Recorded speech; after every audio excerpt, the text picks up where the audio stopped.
কিন্তু money laundering হলে দুর্নীতি দমন কমিশন কিছুই করলো না। অনেক ডিপার্টমেন্ট আছে যেখানে দুর্নীতি যেভাবে হয় আমাদের মিডিয়াও নিউজ আসে না, আমরাও কোনো অভিযোগ পাই না। ওখানে সব উইন উইন সিচুয়েশনে হয়। আমাদের সমাজের কি অবস্থা আপনারা বলেছেন।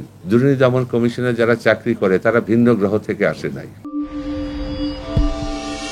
দুর্নীতি দমন কমিশনের মানি লন্ডারিং এর যে অপরাধ বাংলাদেশে আছে মাত্র 29টা, সেই অপরাধের 29টা প্রেডিকেট অফেন্সের মধ্যে মাত্র একটা অপরাধ দুর্নীতি দমন কমিশন দেখতে পারে, বাকি 28টা অপরাধ হলেও দুর্নীতি দমন কমিশনে কিছু করার নেই।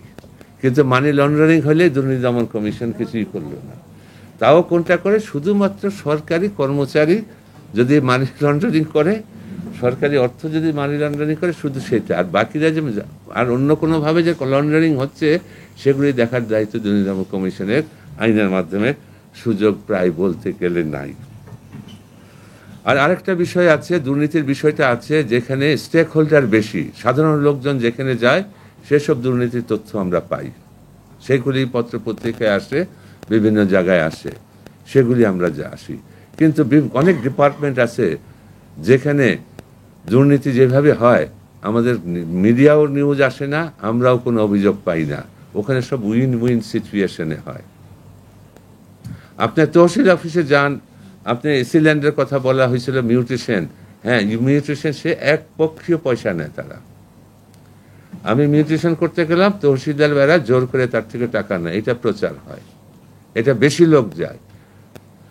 আর এবং আমি কোনো প্রতিষ্ঠানের নাম বলবো না, আমার মুখ কিন্তু এরকম প্রতিষ্ঠানে আসে উইন উইন সিচুয়েশনে। নিজের 10 কোটি টাকা লাভ করব, সরকারি কর্মচারী 10 লাখ বা 20 লাখ টাকা পাচ্ছে। এটা উইন উইন সিচুয়েশনে আসে, এখানে কোনো অভিযোগ আসে না, আপনারা মিডিয়াও আসে না, প্রমাণও থাকে না। আর এগুলি যদি প্রমাণও আসে, দুর্নীতি দমন কমিশন এগুলি প্রমাণও পায় না, এবং আপনারা ভাবেন যে দুর্নীতি দমন কমিশন দায় মুক্তি দিয়ে দিল।